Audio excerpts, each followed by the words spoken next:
So I'm still running that first test print. Is a result of me doing manual leveling. One thing that's a little bit confusing, it looks like under extrusion, like the print head's too far away, but these are actually travel lines that I've noticed. So I might have to tune the retraction settings, but then again, I'm not entirely sure. But I did figure out how to go in and do multiple things at once. What you do is you come into Tools, More, Level, Advanced, and then you choose one and you pick whether or not you want it to go lower or higher, right? So if the nozzle's too high, obviously you want it to go low. If it's too low, you want it to go high. And then you just keep going back and forth between different points, fine-tuning it, and it comes up with a roster of all the different old and new, and then when you're done, you hit OK.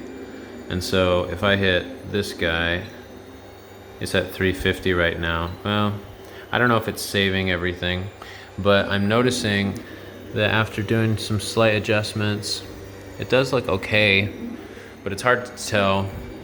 I'm probably gonna let this print run all the way through. It's already at 9%. So it might take some time, but I'd like to let it go through. I mean, I have a whole spool of filament. Well, half a spool of filament because they didn't send me my actual order. I'll give everyone a status update to see if AnyCubic honors their orders or if they just shortchange people and charge them too much. We'll see what happens. But yeah, I'm gonna let this go all the way through and then we'll see what happens. I'm gonna try this with the manual leveling and then I'm gonna try it with the touch auto level device thing. So it'll be interesting, but so far it's looking pretty awesome and it's actually pretty quiet.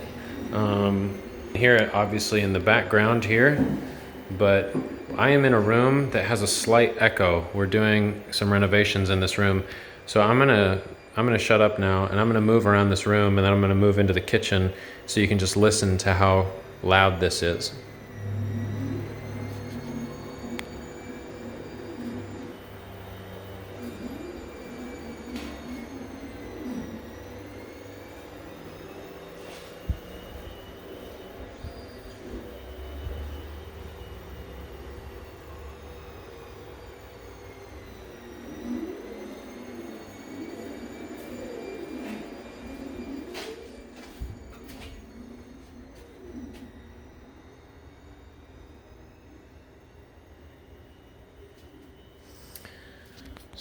Pretty nice. If you have a small 1 or 2 bedroom apartment, you'll probably hear it. So I'd recommend getting some dampening things on there. The only thing that seems to be going for me that's quite loud might be that X-axis motor, but I'm not really sure. I mean, it's just a loud winding noise, you know.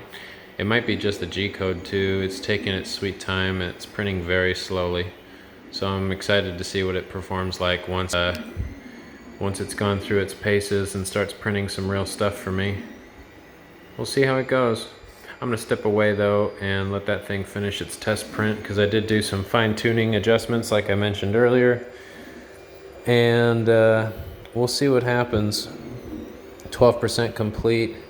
And so far, aside from some travel lines over here and over there, and over here,